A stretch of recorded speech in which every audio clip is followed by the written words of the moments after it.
वीर सावरकर की पुण्यतिथि पर सीएम मनोहर लाल ने उन्हें नमन किया है। सीएम ने लिखा कि कर्तव्य की निष्ठा संकटों को झेलने में, दुख उठाने में और जीवन भर संघर्ष करने में ही समाविष्ट है। यश अपयश तो मात्र योगायोग की बात है। महान स्वतंत्रता सेनानी एवं प्रखर देशभक्त वीर सावरकर को विनम्र श्रद्धांजलि।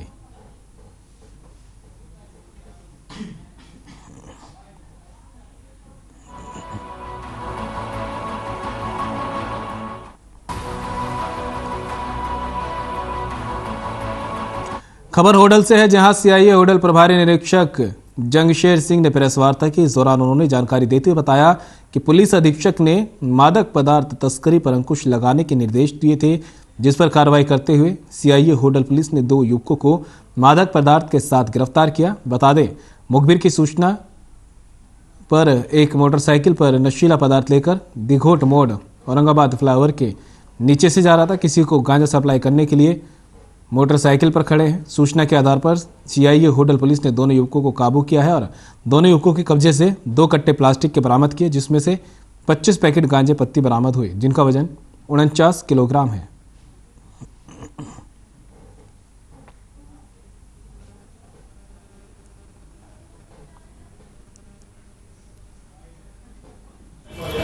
भीड़ नो है जितना शोर हो है। कोई बात ना, तुम फोटो भेज लो पहन जो करते। देखिए, हमारी टीम के पास एक सीक्रेट इन्फॉर्मेशन थी कि 2 व्यक्ति हैं, एक उमराला का रहने वाले, एक औरंगाबाद का रहने वाले हैं। दोनों नशे का बेचते हैं, नशे का सामान बेचते हैं। तो इसी मुखबिरी पे हमारी टीम कल औरंगाबाद पहुंची और मित्रोल जो पुल है औरंगाबाद गांव में फ्लाईओवर के नीचे, वहां से मोटरसाइकिल सहित 2 व्यक्तियों को काबू किया, जिसमें एक का नाम प्रवीण है, औरंगाबाद का रहने वाला, और दूसरे का नाम हेमराज है, उमराला यूपी का रहने वाला है। कहाँ से ला रहे थे इसको और कहाँ जा रहे थे सर? ये बरामद किया अभी इनसे हमने सर 49 किलो 90 ग्राम जो गांजा है वो बरामद किया है। और अभी जो इनसे प्रिलिमिनरी पूछताछ से उन्होंने बताया कि उड़ीसा में एक जगह है जयपुर, ये वहां से इसको लेके आए।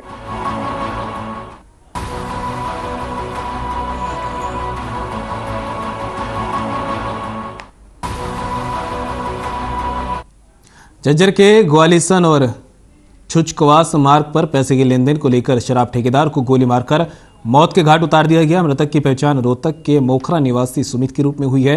बता दें, रात के समय जब वह गांव मारौत में आया तो उसकी गांव के एक व्यक्ति के साथ पैसे के लेन देन को लेकर कहासुनी हुई। तभी उपरोक्त शख्स ने उसे पार्टी देने की बात कही। गांव में उसे गांव मारौत से ग्वालिसन मार्ग ले गए, जहां उसे गोली मारकर मौत के घाट उतार दिया गया और आरोपी मौके से फरार हो गए। वहीं सुमित को घायल अवस्था में अस्पताल पहुंचाया गया, जहां उसे मृत घोषित कर दिया गया। पुलिस ने घटना की जानकारी ली।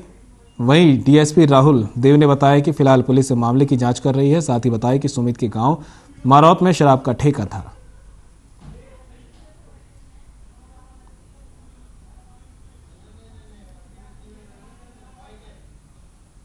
सन में एक सुमित नाम के व्यक्ति को गोली मारी गई, जिसकी पीजीआई में ले जाया गया, जहां पे उसकी मृत्यु हो गई।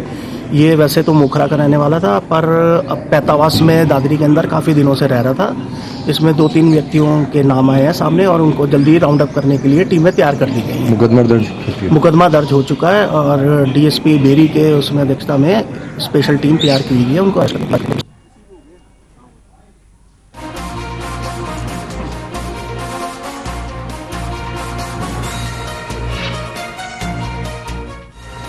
करनाल में निफा ने स्वैच्छिक रक्तदान पर राष्ट्रीय सम्मेलन और समान समारोह का आयोजन किया। कार्यक्रम में सीएम मनोहर लाल ने भी शिरकत की, जिसके बाद सीएम ने करनाल में जनसंवाद कार्यक्रम में खुला दरबार लगाकर लोगों की समस्याएं सुनी। जनसंवाद में लोग अपनी शिकायत लेकर पहुंचे, सीएम से उनके निदान की गुहार लगाई। सीएम मनोहर लाल ने ज्यादातर समस्याओं का मौके पर ही समाधान किया। इस दौरान तमाम प्रशासनिक अधिकारी भी मौजूद रहे।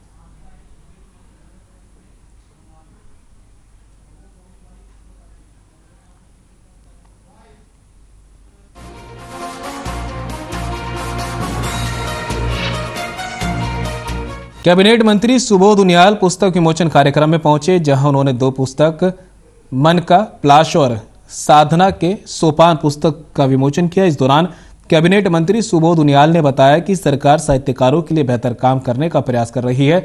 वहीं साहित्यकार उषा झा ने किताब के बारे में जानकारी देते हुए बताया कि मन का पलाश और साधना के सोपान को अलग अलग छंदों में रचा गया और विभिन्न विषयों पर इसमें जिक्र किया गया है। किताबों के माध्यम से मैंने हर एक छंद को छूने की कोशिश की है।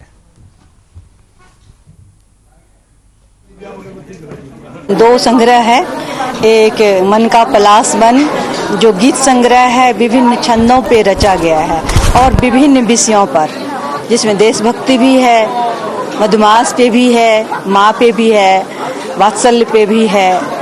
हर विषय को मैंने छूने की कोशिश की है।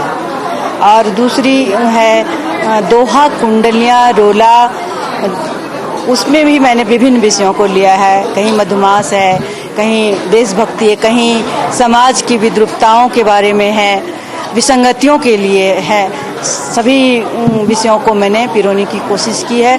दोनों किताब छंद आधारित है और साधना के सोपान में आगे बढ़ रही हूँ।